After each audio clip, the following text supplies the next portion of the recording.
mungkin aku mau menjelaskan sedikit. Yang pertama itu kita harus memastikan kita mengupload misi yang sudah kita rencanakan.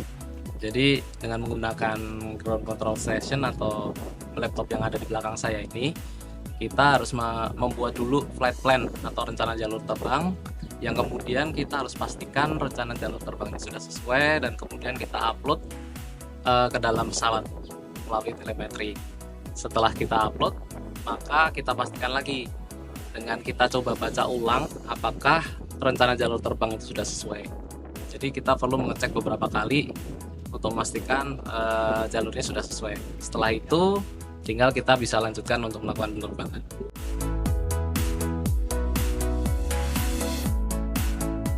Jadi setelah jalur terbang udah kita dapatkan, udah sesuai, maka kita langsung bergerak untuk melakukan pengecekan ke pesawat itu sendiri.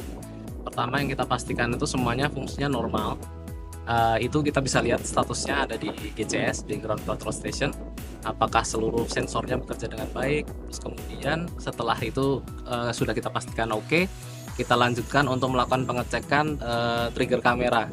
Jadi apakah kameranya itu menyala dan melakukan pemotretan sesuai perintah kita, itu kita harus cek dulu.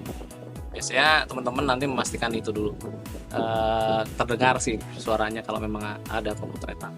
Nah, kalau itu sudah selesai, kita baru bergerak untuk mengecek beberapa komponen dalam pesawat, misalnya seperti servo, dari aileron, elevator, rudder itu bekerja dengan baik. Kemudian setelah itu baru kita lihat cara kerja motornya, cara kerja dari mode pesawatnya, jadi mode manual, mode fly by wire. Terus kemudian setelah itu semuanya udah berjalan normal, baru kita bisa lanjutkan untuk take off.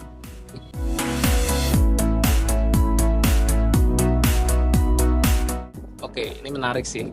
Jadi untuk area di sekitar Gumuk Pasir ini, kita ketahui ya kalau angin selatan itu anginnya cukup kencang ya, terutama di sore hari seperti ini. Maka kita harus memastikan arah angin itu kemana. Itu yang paling penting. Nah, terus setelah kita tahu arah anginnya berarah kemana dan kecepatannya seperti apa, kalau kita rasa cukup aman, maka yang kita perhatikan arahnya. Pesawat itu pada saat take off dia harus berhadapan dengan arah angin, jadi harus berlawanan, jadi tidak mengikuti, karena dari situ nanti pesawat mendapatkan daya angkat untuk bisa terbang. Sedangkan kalau kita mengikuti searah dengan arah angin, maka pesawat bisa saja stall atau jatuh. Itu yang kita harus perhatikan. Demikian halnya juga pada saat landing, kita harus memastikan nanti dia pada saat turun juga menghadap arah angin, berhadapan.